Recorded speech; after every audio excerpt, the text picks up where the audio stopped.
What's going on, everybody? I'm Jake from Film Domain. Today's review is Alita: Battle Angel, the American live-action adaptation of the classic cyberpunk anime and manga. Before we get started, thank you for checking out Film Domain, and be sure to subscribe and share this channel to help us grow, and check out Game Domain for our game-related content. James Cameron had been talking about wanting to make a live-action film based on the Japanese property of Battle Angel Alita for years. It was a project that kept getting pushed back with Cameron developing ocean documentaries and the sci-fi epic Avatar. But after having honed the screenplay, he finally passed the film to director Robert Rodriguez. After many delays, the film arrives not only as a solid sci-fi action picture, but perhaps one of the best examples of developing an anime property into an American movie. Sticking to its source, the story takes place on a rusted iron city, a haven of shady cyborgs struggling to work their way to the floating city in the sky, Zalem. Among the junkyards of Zalem dumped trash, Dr. Ido, played by Christoph Waltz, love that guy, discovers the damaged body of a teenage cyborg girl played by Rosa Salazar. He fixes her up, but can't fix her lack of memory about what she is or how she ended up in the Iron City. The more she explores Iron City's eccentricities, the more she learns about her past.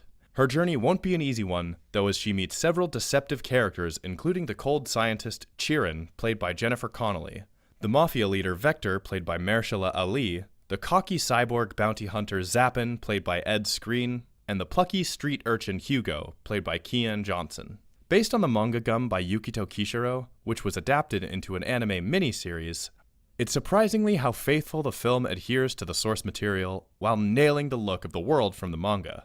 Those familiar with the anime will notice how close the movie sticks to the plot and certain scenes, as well as the rather grim tone to Alita's violent journey. One may not expect the film to go so far as featuring the grisly decapitations, amputations, and the body mutilations of the original tale, but this movie goes for it, pushing that PG-13 rating when it comes to violence. But even though the story follows the manga and anime with astuteness, Robert Rodriguez still gives the film his own mark of giddy violence. There are plenty of sequences for Rodriguez to let his hair down with the action that has the same bloody brilliance of Sin City. Highlights of this include a barroom brawl where Alita finally becomes confident in her fighting abilities, and the brutal sport of motorball where cyborgs zoom across a racetrack, scoring points and trying not to turn into a pile of scrap. Think rollerball meets Speed Racer. Nearly every fight scene has an ouch-worthy moment that'll make you wince at how far this film is willing to go to its slice and dice with its zippy pacing. Though toppling the troubles most anime to live-action productions face with vision and visuals, Alita still has a few dents it could buff out. Much of the dialogue becomes very clinical in covering such a wealth of material. Few of the actors can make more emotional moments shine, as one tragic death doesn't quite have the right impact. And yes, we'll say that Alita's cyborg appearance with big anime eyes can become a distraction at times. There is a reasoning behind this, and we do get used to her look after a while, but it's still weird. And yet, that's what makes Alita: Battle Angel all the more appealing. It embraces the weirdness of its world in a way that is common for anime, but not much for American blockbusters. Here's a world that is not afraid to make the world big, the cyborgs over the top, and its story a brutal one of loss and lies.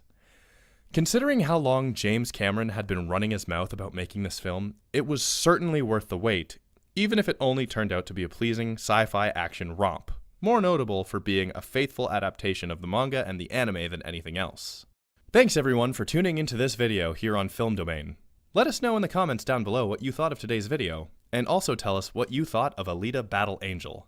Make sure that you leave a like on this video and subscribe to Film Domain and our main channel, Game Domain, as well. Be sure to please share our channel in any way you can to help us grow so we can spread our content to more people. Also, be sure to join our Discord, which is down in the description below. That Discord is going to be our hub for everything Game Domain and Film Domain. And you guys are all welcome to join and talk about your film and gaming passions and interests. We hope to see you there. Once again, thanks for watching Film Domain, and stay tuned for more great content. Peace!